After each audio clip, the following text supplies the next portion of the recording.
Hello, my friends. When I was a young novice, I thought wisdom was something you could collect like coins, a little from a book, a little from a teacher, and someday your pockets would be full. But then my master handed me a teacup and began to pour. He didn't stop, and soon the tea spilled over, running across the table. I pulled my hands back. "Why did you do that?" I asked. He smiled. "This is your mind. You keep trying to fill it without first emptying what you no longer need." I think about that every day. Many of us live our lives with cups overflowing, full of worries, old grudges, imagined futures. And then we wonder why there's no room for peace. Before you add more to your life, ask yourself, what can I let go of? I met a man once who spent all his years chasing promotions. He had a large house, many cars, but little joy. "I'll rest when I've made enough," he'd say. One day his health failed and he told me, "I was climbing a ladder only to find it was leaning against the wrong wall." We don't realize how short the ladder really is until we're near the top. So choose your wall carefully. The truth is, we can't control the length of our days, but we can control their depth. The difference between existing and living is often found in the pauses. Those moments where you actually taste your food, listen without planning your reply, feel the air on your skin. In the monastery, we walk slowly not because we are in no hurry, but because each step is life itself. Once, while sweeping the courtyard, I grew impatient. The wind kept blowing leaves back where I had just cleaned. My master saw me sigh and said, "You can sweep to have a clean courtyard, or you can sweep to sweep." I understood then, most of our frustration comes from wanting the world to obey our schedule. When we stop trying to make every moment serve a goal, the moment begins to serve us instead. I tell you this, not as someone who has mastered life, but as someone still learning to sit with it. Every morning I ask myself 3 questions. 1, if today were my last day, would I be proud of how I spent it? 2, who needs my kindness before the sun sets? 3, what can I leave behind to make room for peace? Some days the answers are simple. Other days they're tangled like old rope.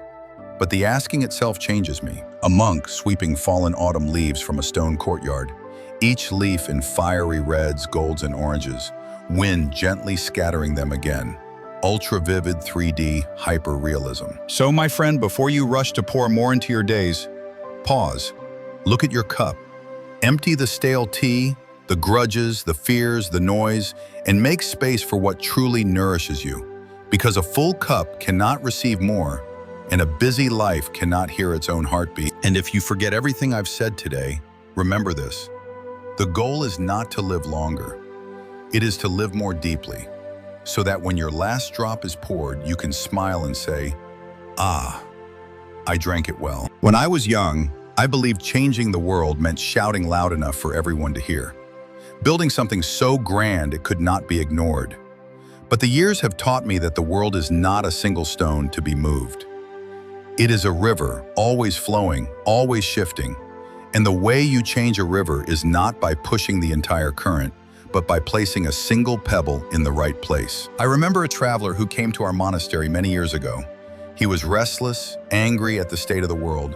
"There is too much greed, too much injustice," he told me. "I must fight it all." I asked him to join me for a walk. The truth is, the world does not change when we demand it to obey us. It changes when we change the way we walk through it. You cannot pull darkness out of a room, but you can light a candle.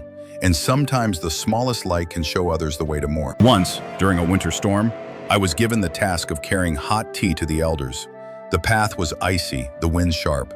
I was tired, tempted to drink the tea myself.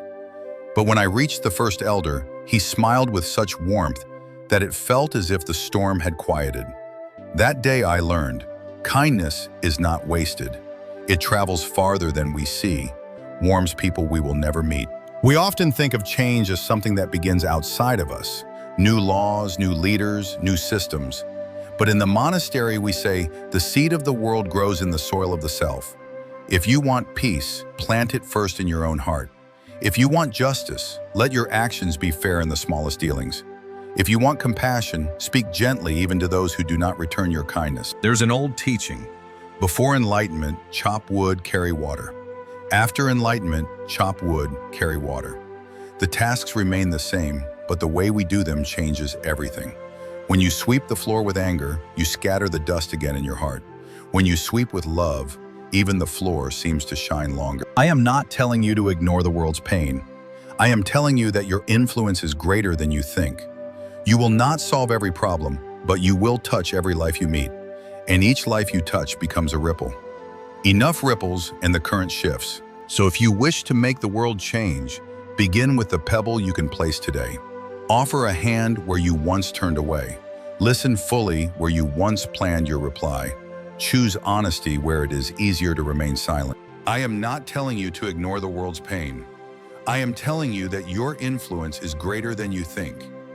You will not solve every problem, but you will touch every life you meet. And each life you touch becomes a ripple. Enough ripples in the current shifts. So if you wish to make the world change, begin with the pebble you can place today. Offer a hand where you once turned away. Listen fully where you once planned your reply. Choose honesty where it is easier to remain silent. Because the world does not become better by force, it becomes better by example. And when your life becomes that example, others will place their pebbles too, until the river has been reshaped not by one great push, but by many small, steady acts of courage and care. When you leave here today, ask yourself, what ripple will I begin? And then place your pebble. You may not see the river change in your lifetime, but one day someone will walk along its banks and feel the difference in the flow, and they will thank you even if they never know your name.